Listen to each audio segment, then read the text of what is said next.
Ir vairāk nekā 200 putnu sugu, kas mīt vienā no lielākajiem sūnu purviem Baltijā – Teiču dabas rezervātā. Mitrājs ir atzīts par nozīmīgu vietu Eiropas putnu ligzdošanai, atpūtai un barības ieguvēji.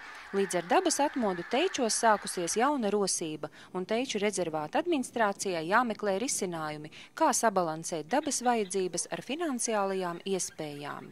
Putnu vērošanas ekskursiju var uzsākt jau līdzās Teiču rezervāta administrācijas ēkai Ļaudonā, kur parka teritorijā radīti vislabākie apstākļi putnu ligzdošanai.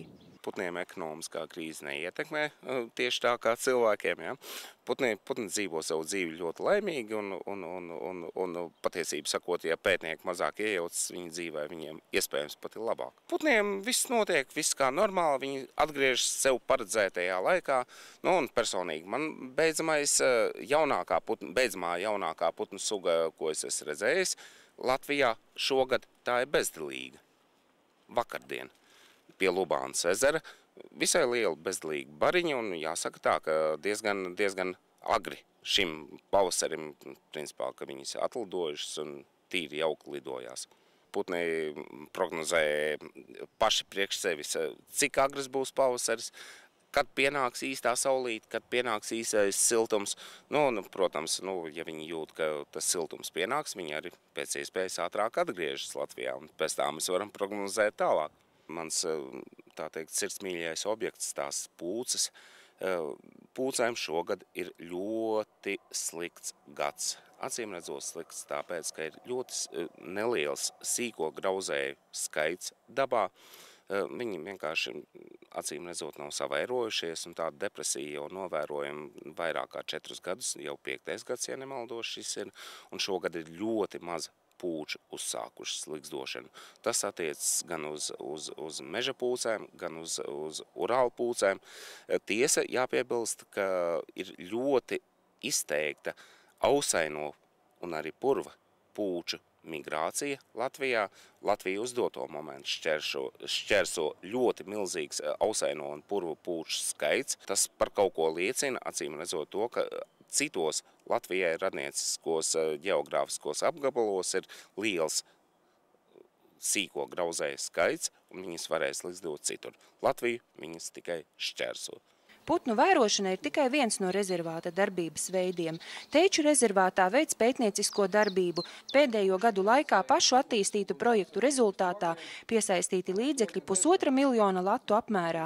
Rezervāta izaugsme nav veidojusies uz valsts budžeta rēķina. Vides ministrijas, kā pāraudzībā atrodas Teiču dabas rezervāts, budžets aizvadītajos gados audzis vien par 1%. Toties neskatoties uz to, arī šai nozarei finanses tiks samazinātas par 40%. Daba jau dzīvo savu dzīvi tālāk, un iestāde arī. Un atceros 90. gadus, kad mēs sākām pilnīgi no galīgas nulles, un toreiz bija daudz mazāk visa kā tagad. Un mēs spējām izveidot ļoti darboties spējīgu, efektīgu un modernu iestādi un arī pārvaldīt labi savas dabas teritorijas. Un tagad es jūtu, ka tas būs jādara vēlreiz.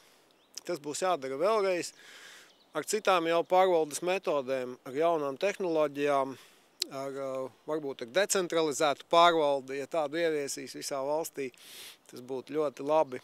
Un katrā ziņā mēs vismaz centīsimies izmantot, aizstāt šo resursu trūkumu, izmantojot jaunas tehnoloģijas un varbūt pārlūkojot teritoriju attāli, tur, kur mēs nevaram aizbraukt vairs degvielas trūkuma dēļ, vai vienkārši arī, lai ietaupītu šos reidus un braucienus, tad mēģināsim pārlūkot teritoriju attāli. Ir samazināti resursi, bet cilvēka entuziasms vēl ir. Ja?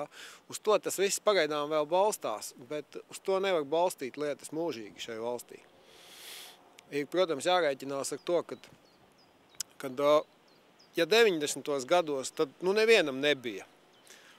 Ja? Bet tagad ir tā, ka mēs redzam, ka kaut kur ir, ja, tā nogriešana nav vienlīdzīga bijusi, ja, un šīs dabas iestādes, ja, tā kā, teiksim, Teiču rezervāta administrācija, kā ir Slīteres nacionālais parks, ja, Ķemeru nacionālais parks, Gauja, viņiem nav nekad bijis tāds milzīgs pieaugums, tāds milzu burbulis, kam pārplīst tagad, ja.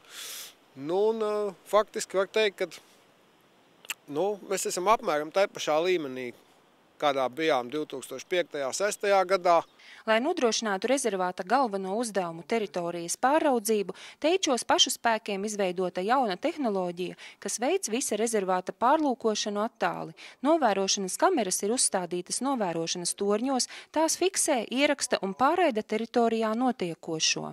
Mēs vismaz centīsimies aizstāt šo resursu trūkumu, izmantojot jaunas tehnoloģijas.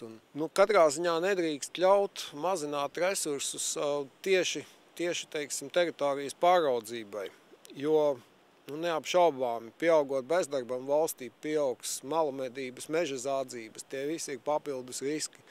Tāpat arī var jau teikt, ka uguns apsardzību pilnībā veic ugunsdzēsības un glābšanas dienests, ja?